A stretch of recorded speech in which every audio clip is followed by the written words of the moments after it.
What if the most useful fruit trees and berry shrubs in North America aren't in grocery stores because they were never built for grocery stores?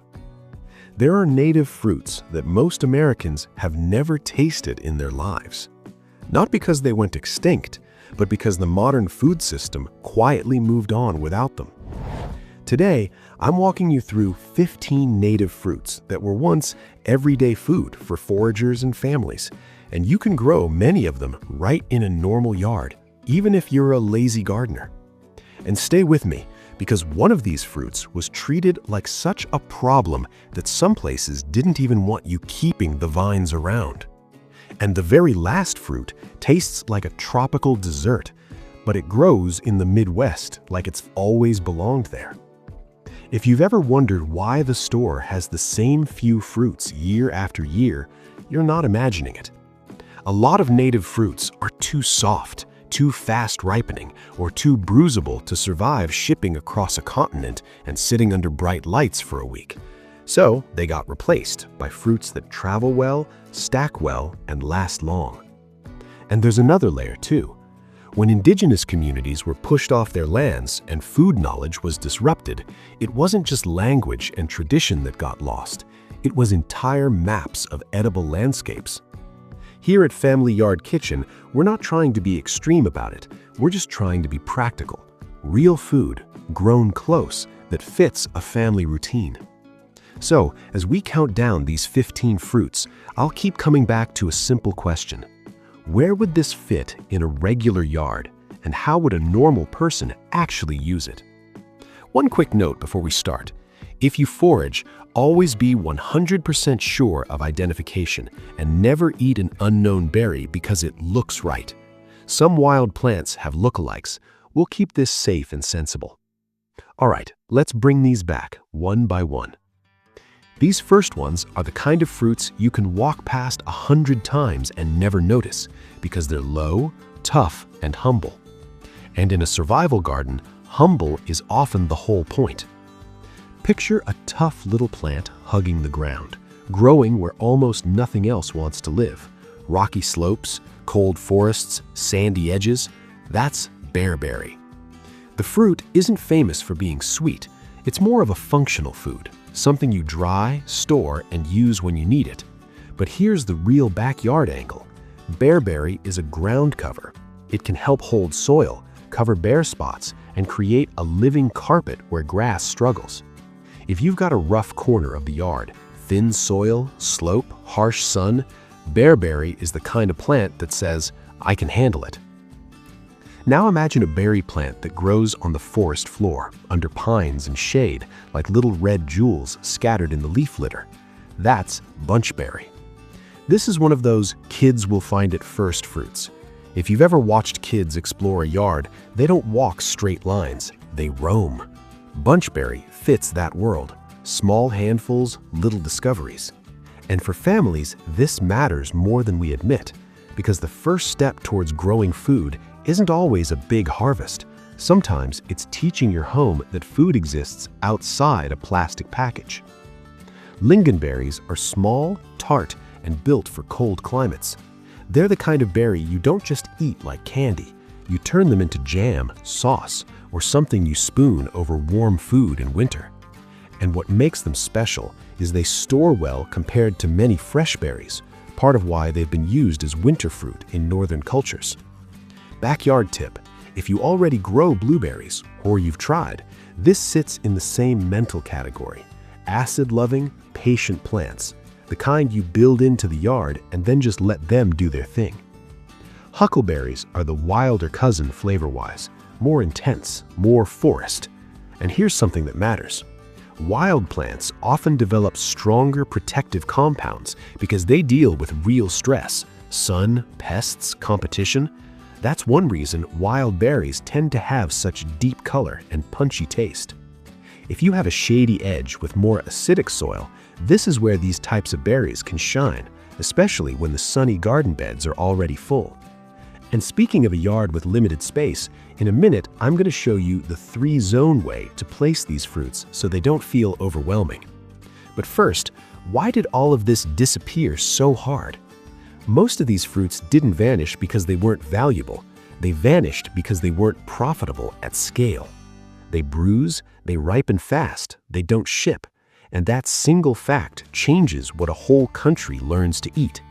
If that idea hits you, if you're tired of the same 3 fruits pretending to be variety, go ahead and tap like. It tells the algorithm there's still a place for this kind of real home-based food knowledge. Now let's move into fruits that are easier to actually grow and use, even if you're busy. These are the fruits that make people say, "Wait, that grows here?" Ground plum is one of those plants that teaches you a bigger lesson. Sometimes fruit isn't a tree at all.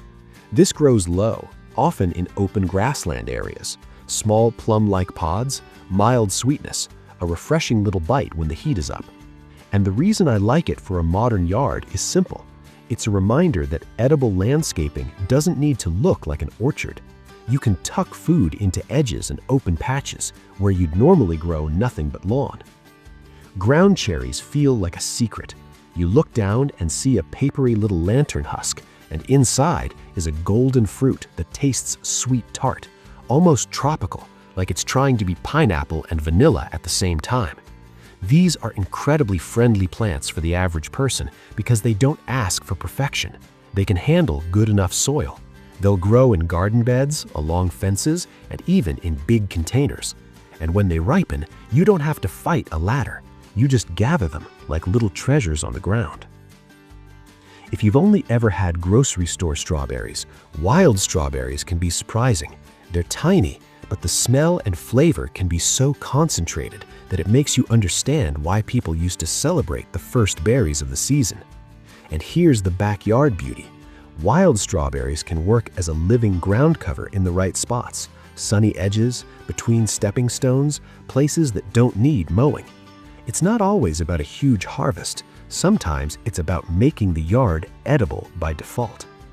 Quick question, because I genuinely love seeing the map of where everybody lives.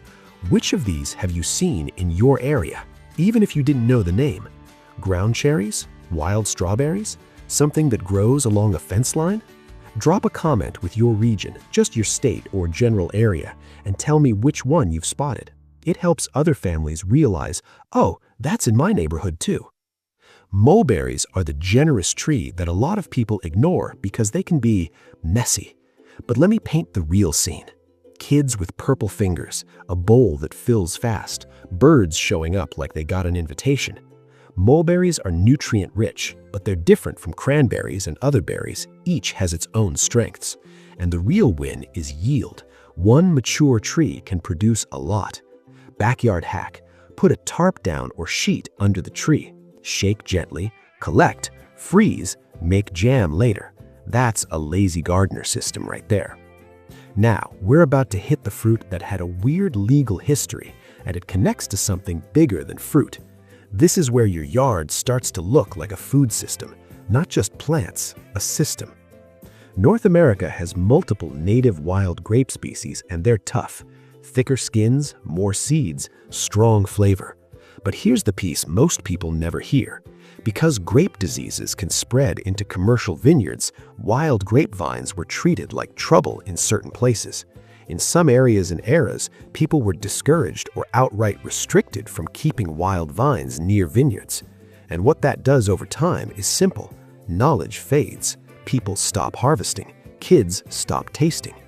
But if you're not living beside a commercial vineyard, wild grapes can be a serious homestead-style plant, especially along a fence line or a trellis.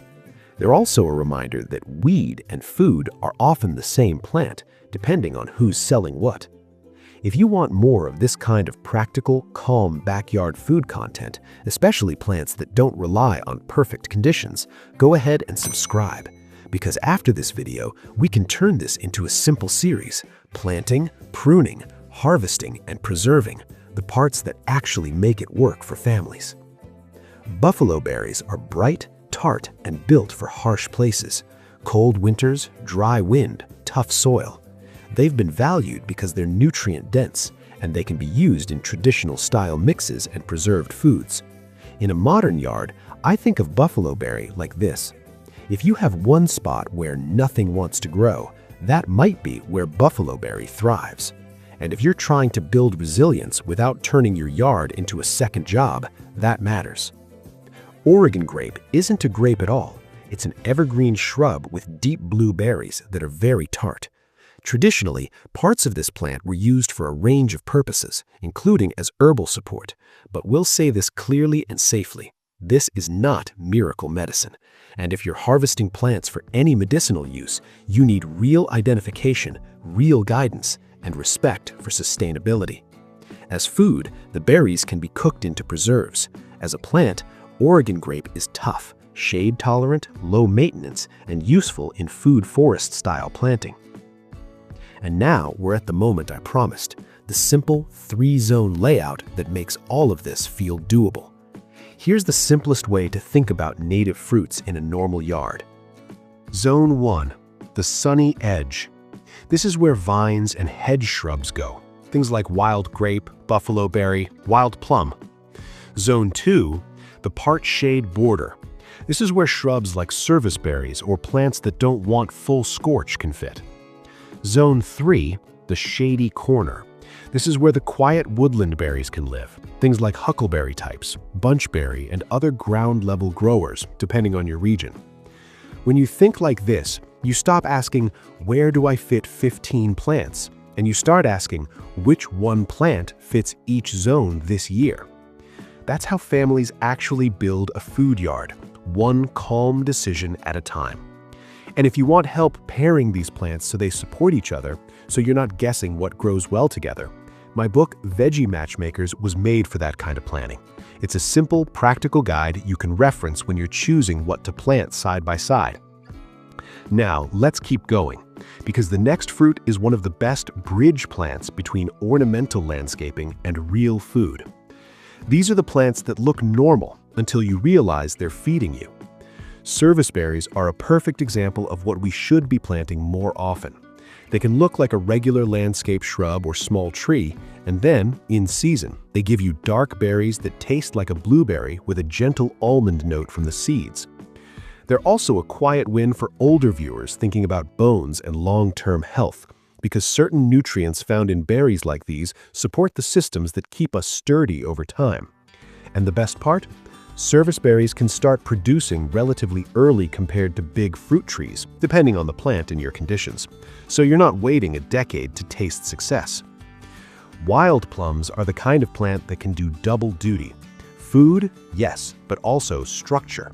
A plum thicket can become a living fence, a boundary, a shelter belt, something that blocks wind, creates habitat, and gives fruit at the same time.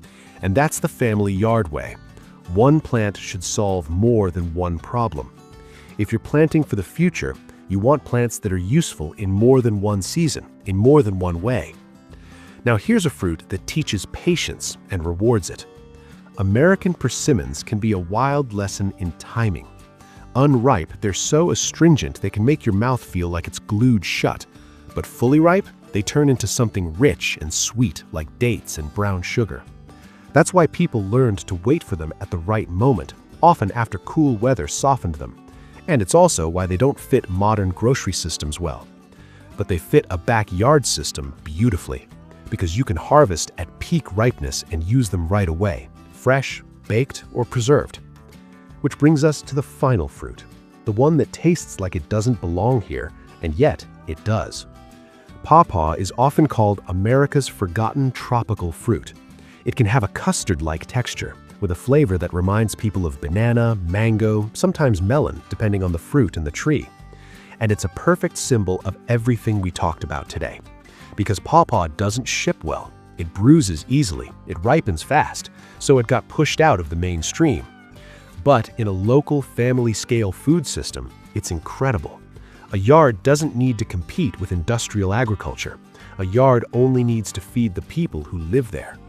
And when you grow even one of these native fruits, just one, what you're really doing is rebuilding a relationship with seasons, with place, with food that actually belongs where you live.